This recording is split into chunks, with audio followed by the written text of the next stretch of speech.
Cool. All right, folks.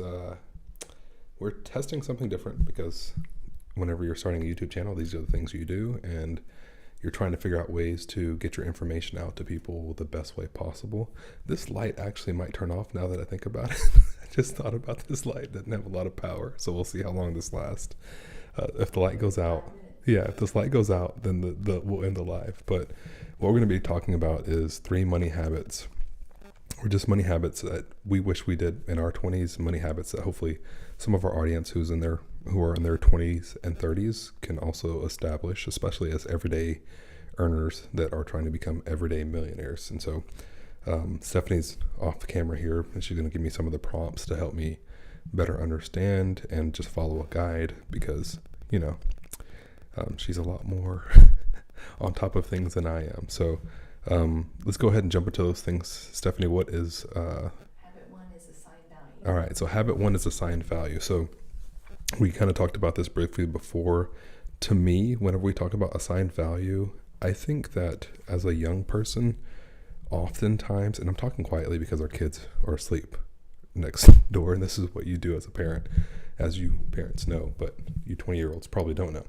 But whenever I was younger, and Stephanie can speak on this topic at a later date and probably spoken about it already in another video, but we assign value to things that actually don't hold a lot of value in our lives whenever we look back on them. So, for example, whenever I was younger, I bought a car that I thought would move me up in status for whatever reason. I don't know why I believed in that. Looking back at it now, I think it's so idiotic.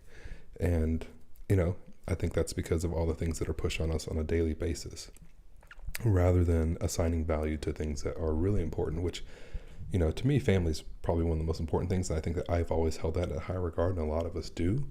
But then we take actions that don't actually show that, right? And so I think as you're in your 20s, think about the things that are important to you, that actually hold value to you and to your future self. And if you can do that, I think you'll start moving yourself into a position to start making better decisions and not making decisions that will be detrimental to your financial well-being later on in life. So assigning value to the right things and not assigning value to the wrong things. And so I think that's really important.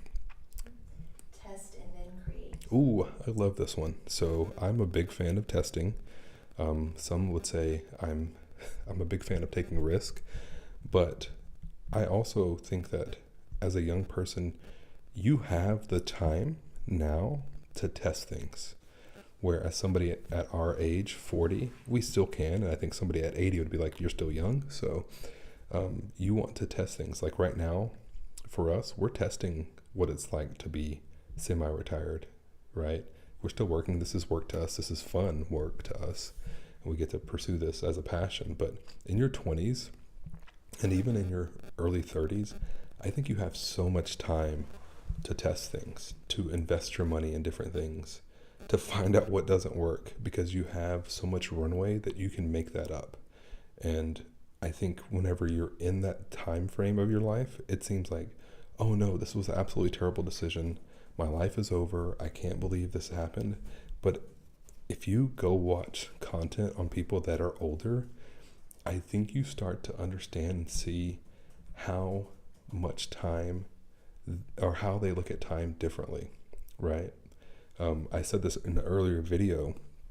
A gentleman who's retired, he's in his 80s. He said something that that really sat well with me, and it has stuck with me and probably will stick with me for the rest of my life. He said, you have the same amount of years from 25 to 55 as you do from 55 to 85. So if you're a young person and you're going, I've made some really bad decisions, I don't know if I can recover from this, just think about that.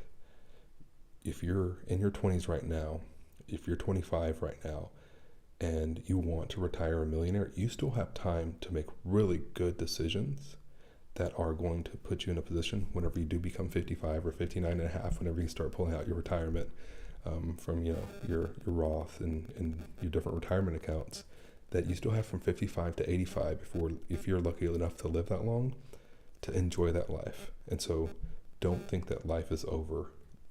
Test things, figure out what works, what doesn't work, And on the things that do work, double down on those things, because those things are going to move you so far ahead of everyone else and move you further than I think you even know that you could actually be.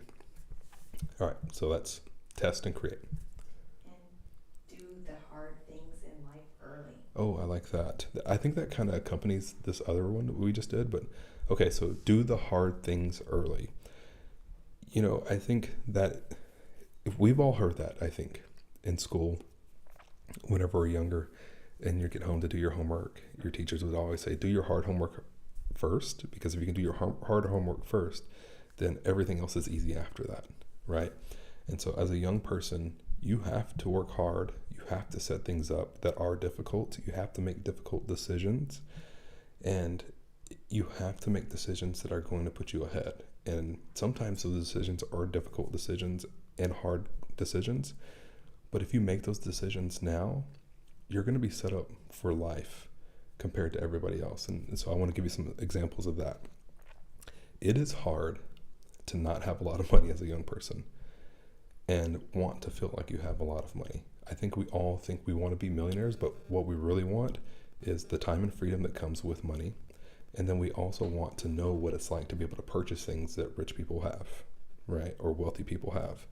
And so I think it's nice to treat yourself every once in a while as a young person, but don't try to treat yourself every weekend and every single day and spend all your money. Because if you can do the hard thing, which is take a good chunk of your money, 15 to 25%, right? It just depends on where you are, and start investing that money, you will be able to retire much sooner than most people, because most people, I think it's almost 40+% of people do not invest at all, right? And certainly, I think it's over 40% of people don't invest in their 401k. So if you can start doing those hard things now and doing them early, you're going to be in such a good place whenever you're our age and older.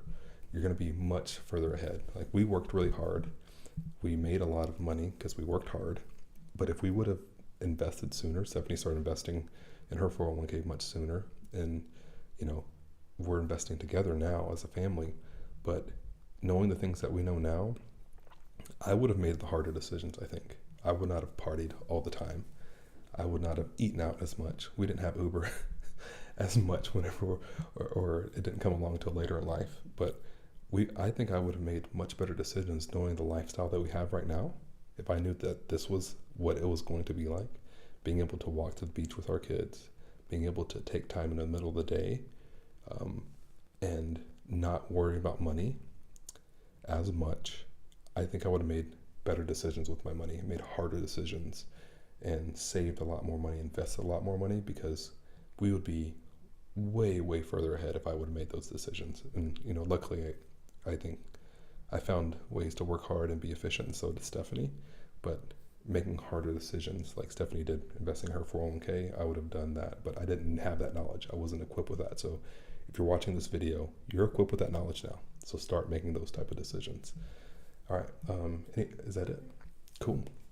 Well, you know, I think we wanted to just come on and test this format of video, you know, going into a few of these topics with you all. And, you know, drop your comments down below if you have any questions, any thoughts, anything that you want to drop in.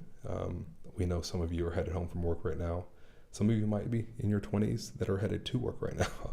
And if you caught this video, we really appreciate you. And our almost 4,500 followers now in the last,